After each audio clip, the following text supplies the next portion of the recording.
जय श्री राम दोस्तों, स्वागत है आपका आज सुबह की वॉक की चर्चा में। आज की वॉक पे चर्चा में एक बहुत ही सिंपल सवाल सब पॉलिटिकल पार्टीज के लिए, क्या आपके पार्टी के प्रवक्ता आपकी पार्टी की छवि, उसकी हार जीत के लिए भी जिम्मेवार होते हैं?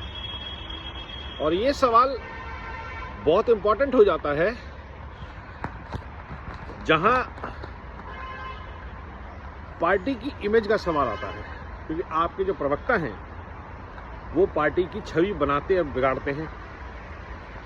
आपके जो प्रवक्ता नेता तो आपके कहीं से भी निकल के जा सकते हैं, कुछ भी बयान दे सकते हैं। उस बयान को डिफेंड करना, उस बयान को जस्टिफाई करना एक प्रवक्ता का काम है। और आजकल जैसे नेता हैं लगभग वैसे ही प्रवक्ता हैं। प्रवक्ता एक बहुत ही जिम्मेदारी का काम होता है, उसकी ट्रेनिंग होती है, डूज एंड डोंट्स होते हैं, और बहुत ही एक जर्नी के बाद कोई व्यक्ति प्रवक्ता की रिस्पॉन्सिबल पोजीशन तक पहुंचता है या उसे वो रिस्पॉन्सिबिलिटी दी जाती है। लेकिन पिछले कुछ चुनावों में हम देख रहे हैं, या पिछले कुछ समय से हम देख रहे हैं कि पार्टी जो जितना चिल्ला कर, गाली गलौज करके, अभद्र भाषा का प्रयोग करके, बिना तर्कों के, कुतर्कों से अपनी बात रख सकता है, उसको पार्टी अपना प्रवक्ता घोषित कर देती है।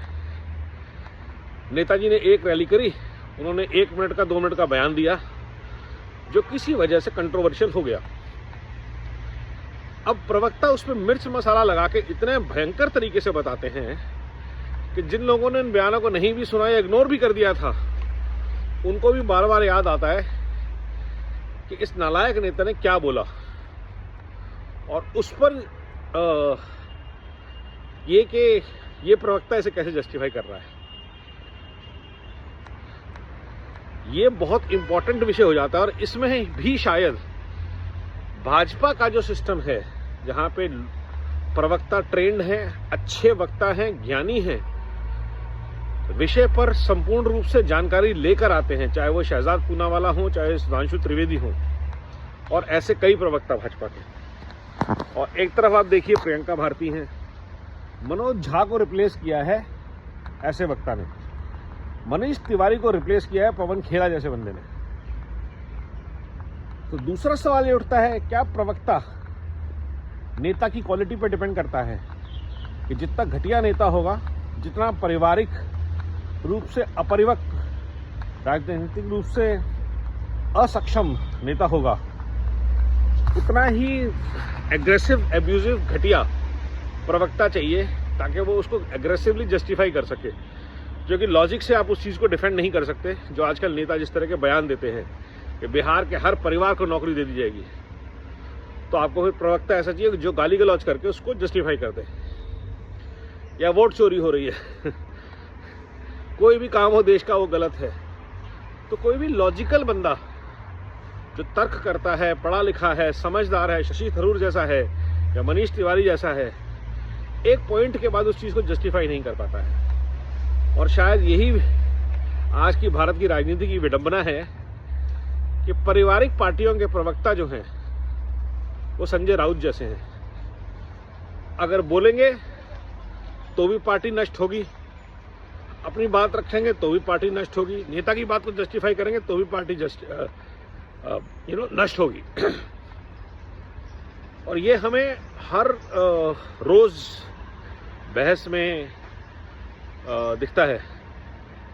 और इनका जो सबसे बढ़िया फायदा उठाते हैं वो उठाते हैं योगेंद्र यादव, आरफा खानुम, रवीश कुमार जैसे जर्नलिस्ट, पुण्य प्रसून वाजपेयी, जो जिस तरह से खेलना चाहते हैं अपने सेक्युलर कार्ड को, अपने लिबरल कार्ड को, अपने लेफ्टिस्ट कार्ड को, खेल जाते हैं। और ये प्रवक्ता उनके झांसे में फंस जाते हैं और एग्रेसिव होके अपनी पार्टी की छवि को और जो थोड़ी बहुत सीटें मिलनी होती हैं उनको भी बर्बाद कर लेते हैं।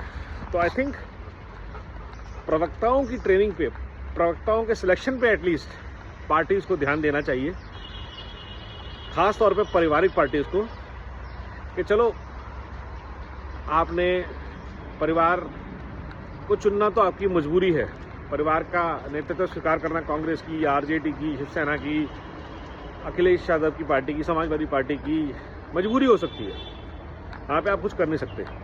लेकिन कम से कम प्रवक्ता तो ऐसे लाओ जो आपके गंद को जस्टिफाई कर सके, आपकी गलत बातों को, गलत नीतियों को किसी तरह जस्टिफाई तो कर सके।